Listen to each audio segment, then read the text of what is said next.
I had been waiting 8 months for a building permit that should have taken 3 weeks when I finally understood what was actually happening. Not suspected, not assumed, understood. With the particular clarity that comes when you stop giving someone the benefit of the doubt and start paying attention to the pattern.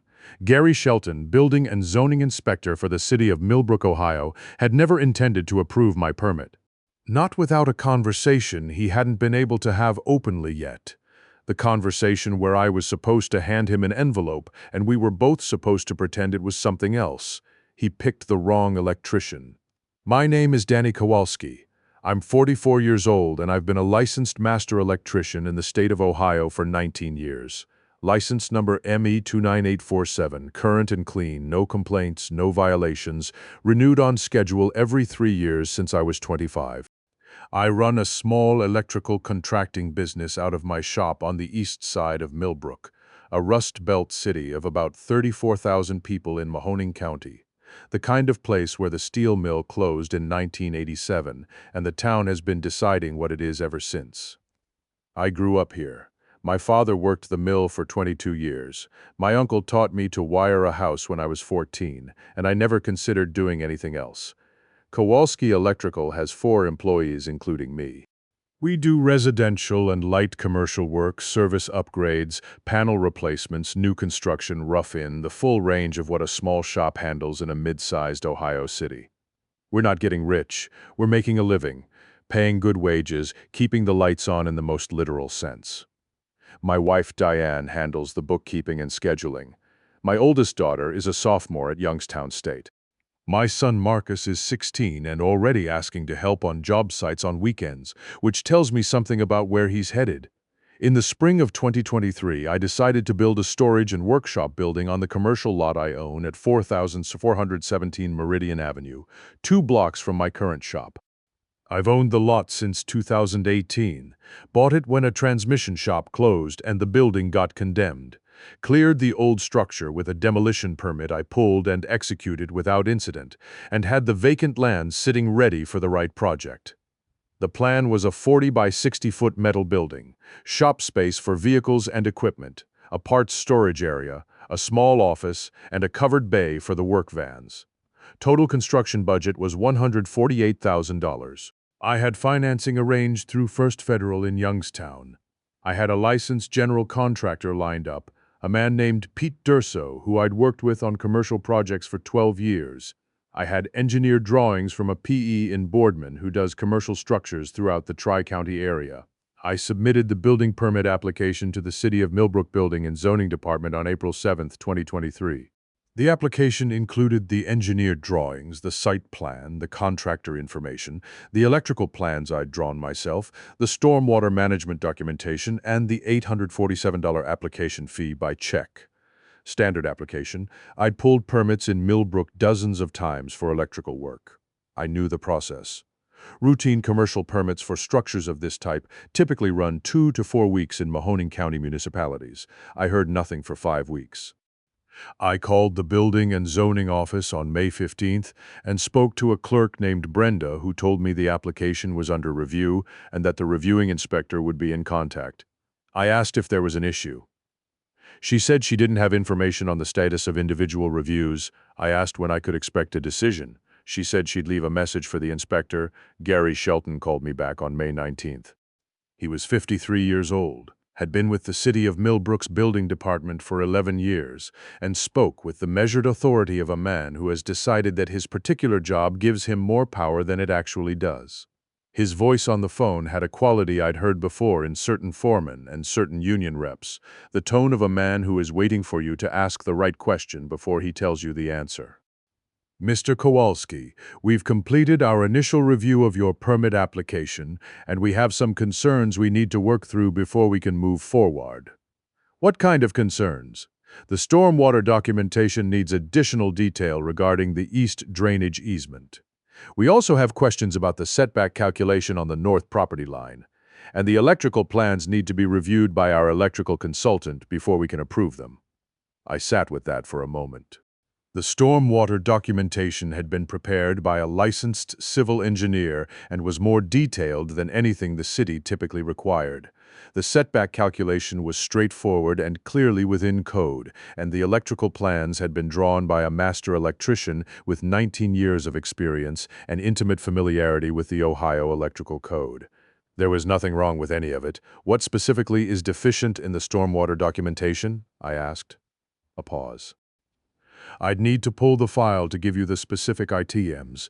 Why don't you come in and we can sit down and go through everything together?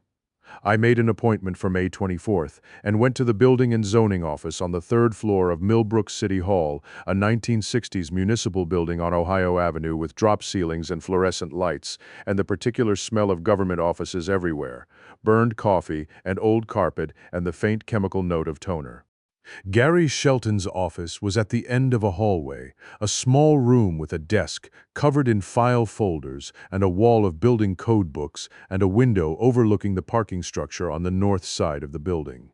He was a thick-set man with reading glasses and a neat gray mustache, dressed in the khaki and colored shirt combination that seems to be the uniform of mid-level municipal officials in Ohio. He shook my hand without standing up and gestured to the chair across from his desk. He spent 45 minutes walking me through what he called deficiencies in my application. I listened carefully and took notes. When he finished, I looked at my notes and looked at him. Gary, the east drainage easement is documented on page 7 of the civil engineer's stormwater report with a detailed drawing and a volume calculation. It's thorough. More thorough than anything I've seen required for a comparable project in this county. He nodded with the expression of a man who has already prepared his response. Our standards have been updated.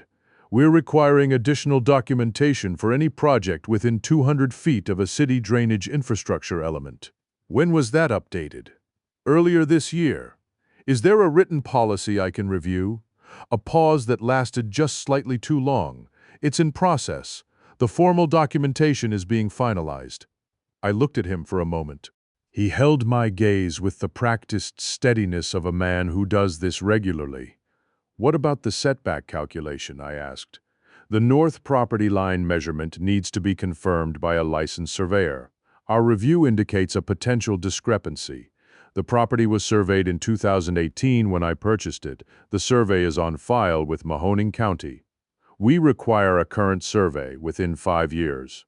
The 2018 survey is within 5 years. We prefer within 3 years for commercial construction. Prefer, not require, prefer.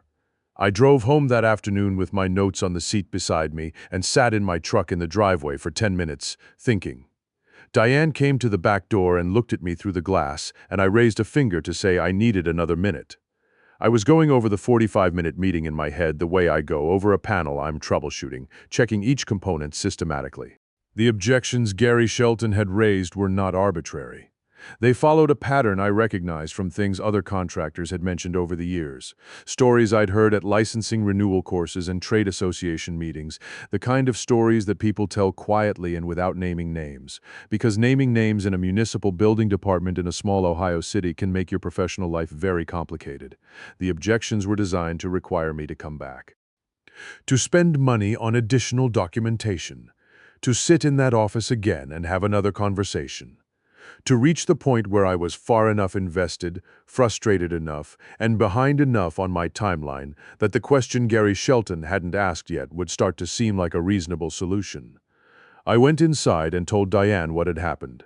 She listened and then said, very carefully, "Are you sure that's what this is?" "No," I said, "but I'm going to find out." I started documenting everything the next morning.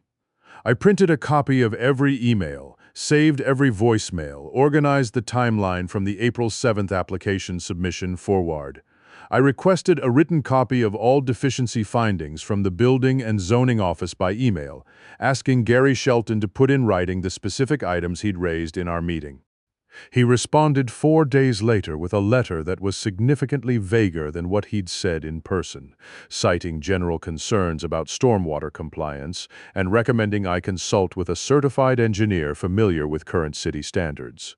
I responded by email asking him to cite the specific city code sections that my application was deficient under.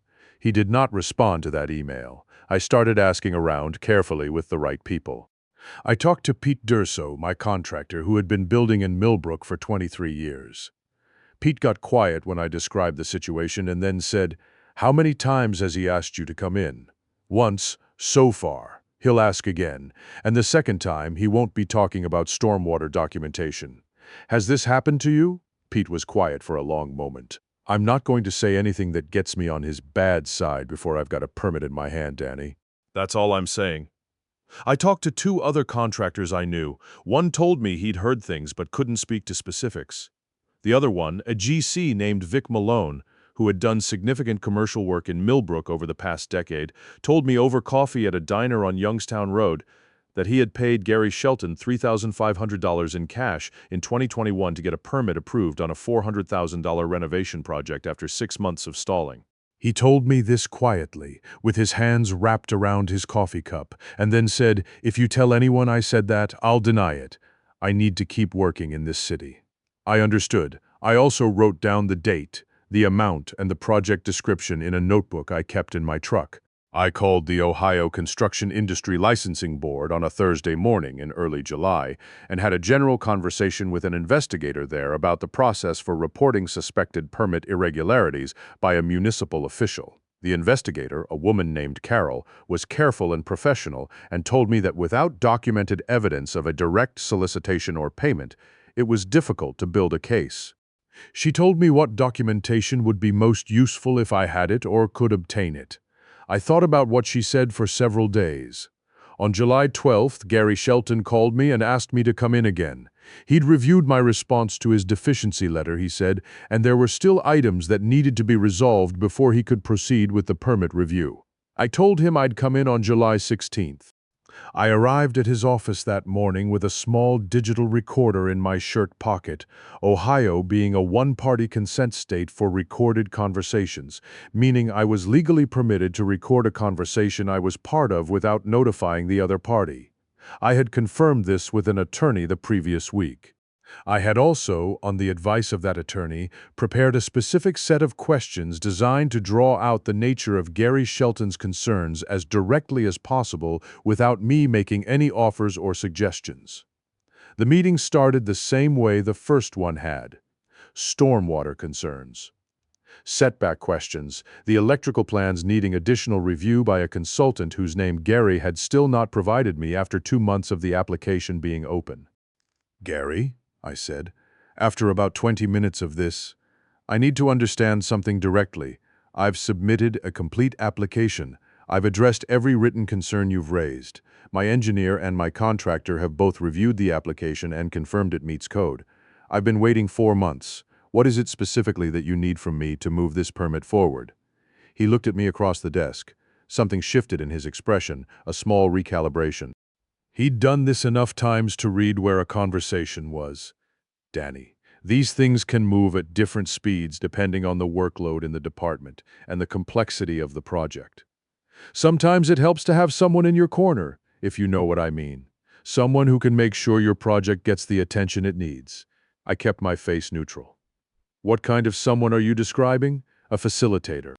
Someone who understands how the department works and can make sure the right people are looking at the right things at the right time." He paused. "It's not unusual in commercial development. There are people who specialize in navigating municipal processes. Do you have someone specific in mind?" He opened a desk drawer and slid a business card across the desk. It read, "Millbrook Development Consultants, Raymond T. Speck, Project Facilitation Services, a phone number and a P.O. box." "No address, no email, no website. Ray is good at what he does," Gary said. "Very reasonable rates for a project your size.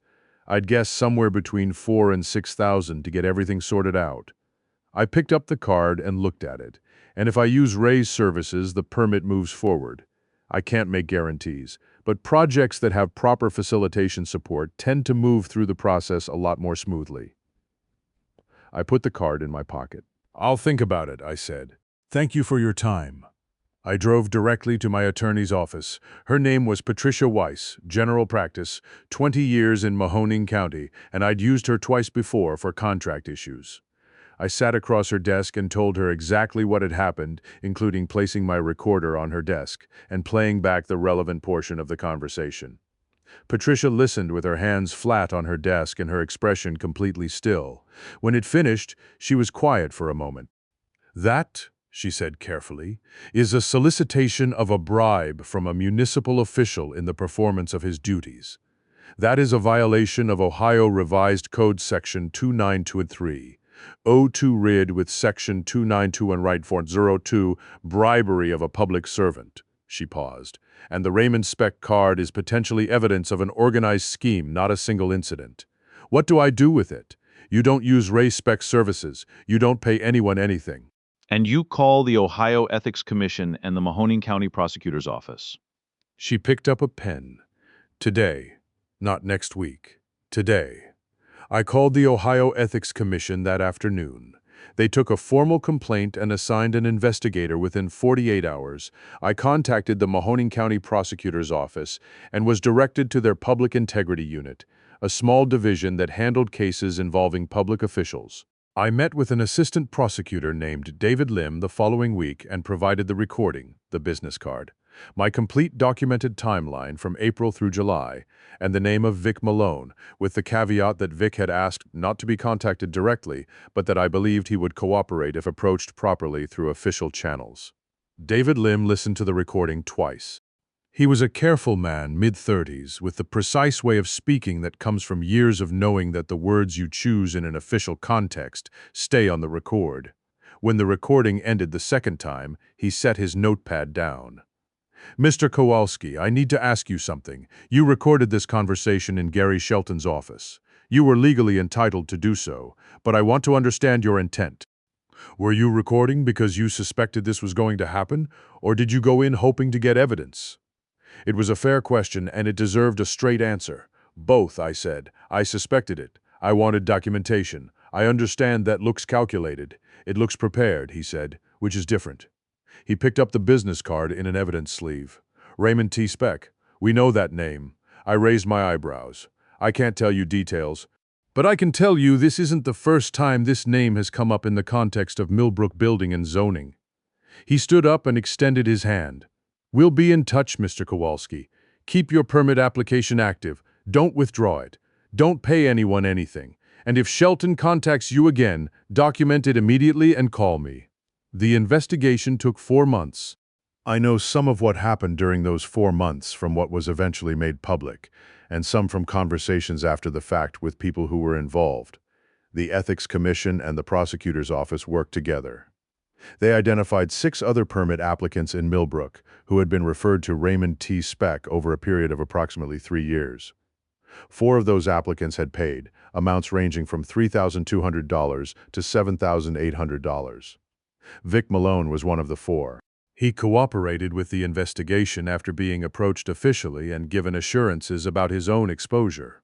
Raymond Speck was a retired city employee, no longer with Millbrook, who had set up his facilitation business specifically to funnel payments to Gary Shelton in exchange for permit approvals. Speck kept 40%, Shelton took 60%. In November 2023, Gary Shelton was placed on administrative leave pending investigation. In February 2024, he was indicted by a Mahoning County grand jury on 6 counts of bribery of a public servant under Ohio Revised Code 2921, 02, and 2 counts of theft in office under Ohio Revised Code 2921. 41. Raymond Speck was indicted on the same charges plus 1 count of engaging in a corrupt activity under Ohio Revised Code 2923. 32. Both cases were covered by the Youngstown Vindicator and picked up by the AP Wire for a day. My building permit was approved on November 8, 2023, 19 days after Gary Shelton was placed on leave, by an interim inspector from Mahoning County who reviewed my application and found it complete and code compliant. Review time: 4 business days, just like it should have been in April. Pete Durso broke ground on December 30 RD. The building was completed in April 2024, on budget at $151,000, $3,000 over the original estimate due to material cost increases over the months of delay. The delay itself had cost me significantly more than that in lost business, deferred equipment purchases, and the carrying cost of financing I was paying without having the facility to generate the corresponding revenue. I documented those losses for the prosecutor's office. They became part of the restitution calculation in the plea agreements that Gary Shelton and Raymond Speck eventually reached with the county. Gary Shelton pleaded guilty in September 2024 to 2 counts of bribery of a public servant, the remaining counts dismissed as part of the agreement, and received 18 months of probation, a $12,000 fine, and permanent revocation of his municipal certification. He would never work in a building department in Ohio again. Raymond Speck received 12 months of probation, a $9,500 fine, and permanent prohibition from any government-adjacent facilitation work. Neither man went to prison, which I'll be honest about. That outcome sat harder with me than I expected. I understood the prosecutorial logic. They needed cooperation to make all 6 cases work and make the restitution happen. But understanding the logic doesn't mean you have to feel good about it. The restitution to the 6 affected permit applicants, including me, totaled $38,400.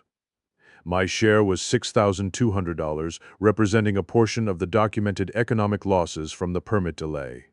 Not everything I'd lost enough to acknowledge what had happened. Vic Malone called me the week after the plea agreements were announced. He'd gotten his own restitution and was moving forward with new projects in Millbrook. I should have reported it when it happened, he said. Yes, I said. You should have. A long pause. I know, I was scared of the fallout of losing work in the city. I understand that fear, but every contractor who paid him kept the system running. Every time somebody paid, the next guy got the same treatment. He was quiet for a moment. You're right, I know you're right. Another pause. How'd you know he was going to do it, when you went in with the recorder? I didn't know. I suspected. There's a difference. I thought about how to say the next part. I've been in this trade long enough to know when a code objection is real and when it's a reason to keep a file open. Nothing he raised was legitimate. When nothing is legitimate, there's a reason it isn't. Your father worked the mill, didn't he? Vic said. 22 years. Mine too. 40 years. He paused. They knew when the foreman was running a system too, knew who was getting overtime and why. Same thing. I hadn't thought about it that way before, but he was right.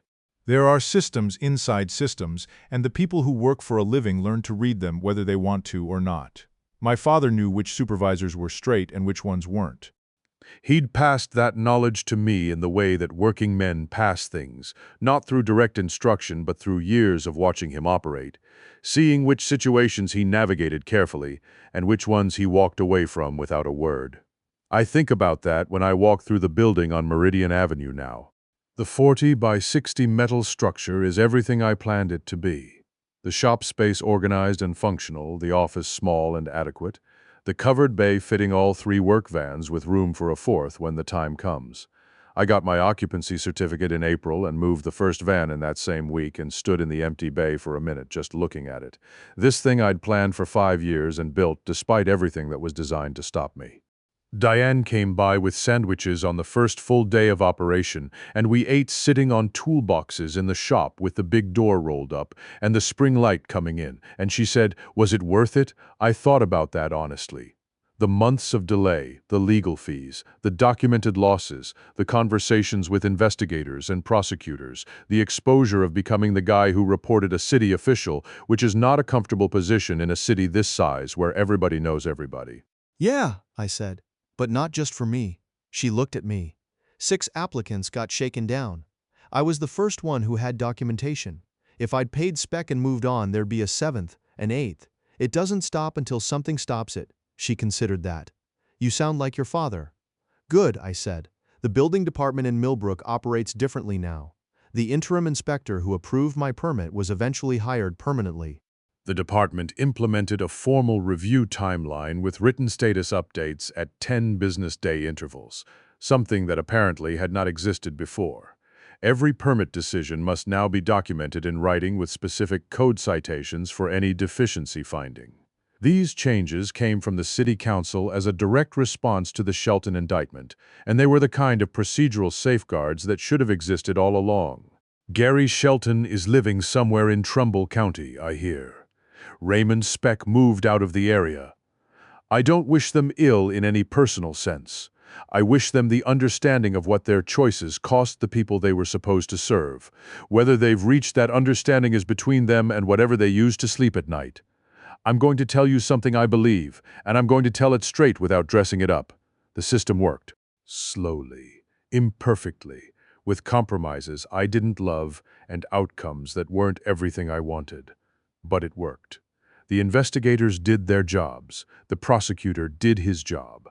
The appeals and processes designed to hold public officials accountable did what they were designed to do when someone brought them something they could work with. That's the thing nobody tells you. The system doesn't run on its own. It runs on the people willing to document, to report, to sit across from an assistant prosecutor and say, "Here is what happened, and here is my evidence." It runs on people who understand that when you pay a corrupt official to do his job, you're not solving your problem. You're making someone else's problem worse. I pulled 19 permits in Millbrook in 2024, all of them approved within the standard timeline. All of them reviewed against actual code, with actual written findings when there were real issues, actual approvals when the work was right. That's how it's supposed to work. That's how it works now. So here's what I'd ask anyone sitting across from a situation that feels wrong, where the objections don't make sense, where the delays don't add up, where someone suggests you need a facilitator to navigate a process that should be straightforward. Document everything from day one. Save every email, record every relevant date, write down every conversation in detail as soon as it happens. Because if the moment comes when you need to prove what occurred, the difference between having that record and not having it is the difference between a case and a story nobody can do anything with. The code exists to protect everyone. When someone uses their authority over the code to enrich themselves, they're not just stealing from you. They're stealing from the code itself, from the system that makes it possible to build anything in this city with confidence that the structure will be safe and the process will be fair. I'm a master electrician. I know what happens when you bypass a safety system because it's inconvenient. The system doesn't care about your reasons, it just fails. Same principle.